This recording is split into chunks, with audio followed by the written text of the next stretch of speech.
trying to exercise their franchise. But later in the day, when people get back home, we'll see more and more traffic on our website. And just to let you know what's happening, a lot of people want to send pictures, and the pressure is there. I've received a lot of calls, people wanting to tell us exactly what's happening in their area. I don't envy our producers, because looking at this now, this is those watching, over 10,000. Exactly. 10,000 watching. Exactly. Now we have those pictures and images coming. collating all of them and bringing them. A moment ago we had Ine Thompson here. She just had a couple of minutes to share with them. Yeah. So for now, I apologize to loads of people watching us now. If you haven't seen your pictures, you can understand we have over, 100,000 of them as we speak. Yes, you can go and verify when you go to the site. But again, we'll try and get some of the very important ones out there to you, especially those that have been sending pictures. So far, so good. None about chaos or violence. So we must give thumbs up to the people. Yes. And you know, one thing that I've seen so far, I don't know if another person have seen this kind of situation. You know, we've talked about military deployment prior to this period. I've not seen as much military that I've seen in other elections. On the streets or on the... Fine, you see some military guys at the checkpoints. Not really intimidating. Not intimidating. You can go through and pass through. I don't know what's happening in other areas, if this is the experience of some other people. But what we have seen so far in terms of military deployment, Sulaiman Gimber, is an issue of calm.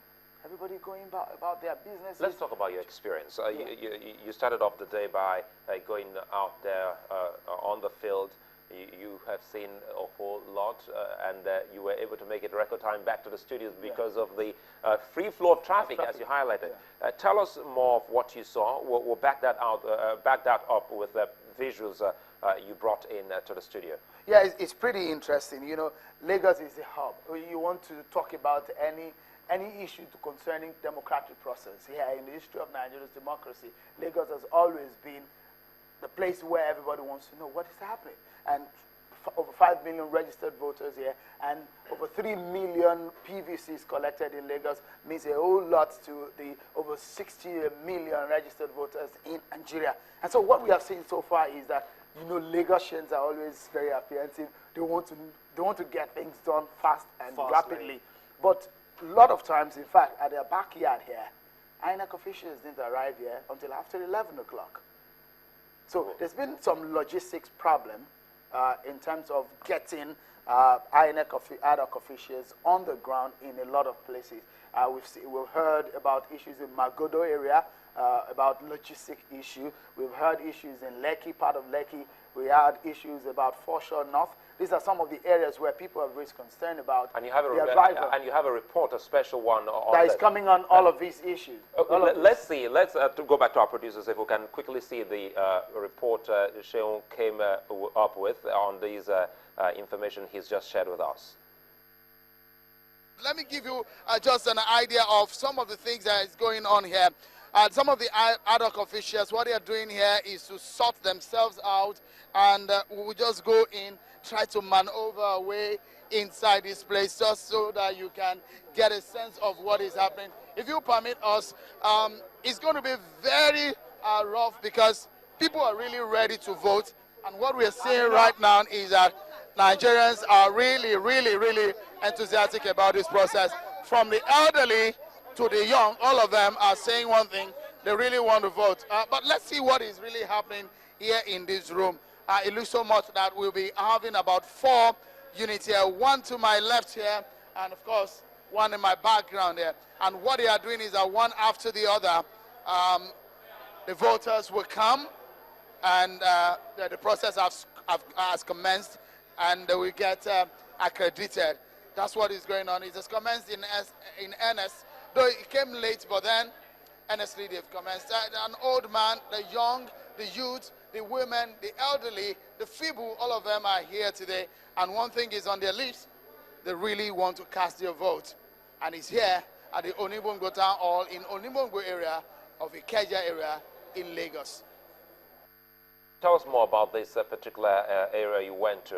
Well, everyone, irrespective of their health status, you talk about even the weak, the not too strong. They were all out there. And this was pretty early, and you had that crowd at this particular place. It's interesting. Some part of the visual that we could not see was a guy that I spoke with earlier on who had a baby of about 3 months. And they said the mother's been out.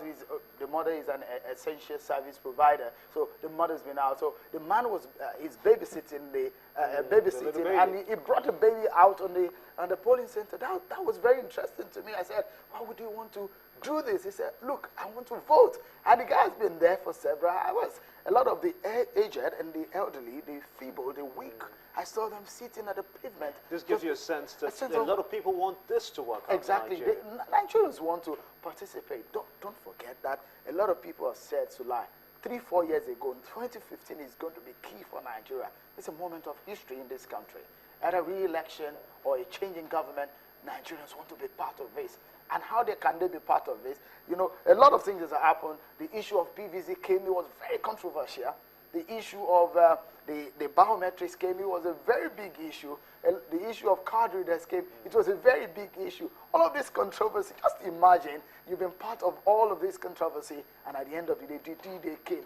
Don't forget, at the point in time, the election was postponed for 6 weeks. And it looked like 6 years to some Nigerians.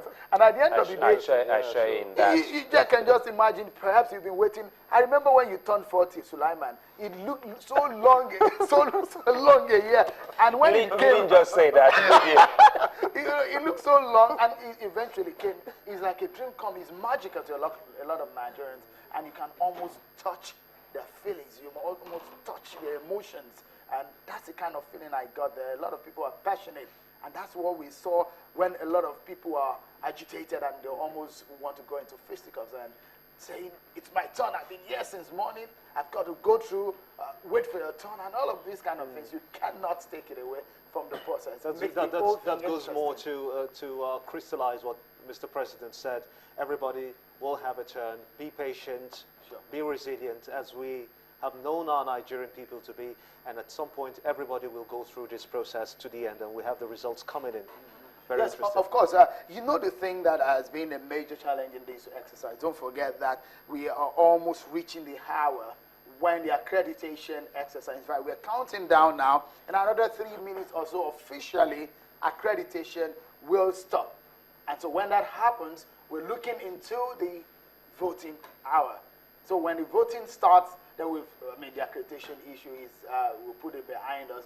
Don't forget that even the president had issues using the card readers. That's a major part of this exercise, and a lot of talking points. Do you foresee though that the time for accreditation might be extended, considering that it seems from the feedbacks we're getting, a lot of people will stay into the process? Yeah, I mean, I see that it's going to be extended in some areas, in a lot of areas. Because of logistics issue. Don't forget that the card reader regime is an added part of our electoral process. This was not part in 2011. That means that something has been added. There's a process that's been added which will take more time. In the past, what will happen is that you come, in 2011, don't forget, you come with your TVC, your temporary voter card, and when you approach, you go through the records. But that process is still part of this process now. You go through with your PVC to cross-check manually before you now approach the ad hoc officials to now verify your PVC on the card reader. And when that is done, then your thumb printing, your verification of your fingerprint is done before you can now go. So a lot of people will be apprehensive about the process because it will take more time than usual. So what happens is that everybody wants to get through the process. So I see a situation because logistics are taking a lot of time. They will have to extend in some areas so that it can allow a lot of people. Just at our backyard here, a lot of people are still here waiting to get accredited. And any words out for those people with the TVCs at this point? No TVC. No TVC. TVC you is, don't have a PVC. Is an archaic word right now. When we're talking about PVC, you don't talk about TVC because it's an archaic word right now. PVC is the order of the day. You don't have PVC. They don't stand any chance. Don't even go near the polling center.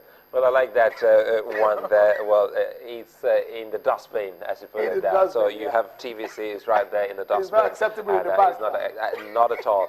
But again, we have to go to our other 2015 studio, Nigeria 2015 studios, because I can see, initially when she started off with this one at the start of the show,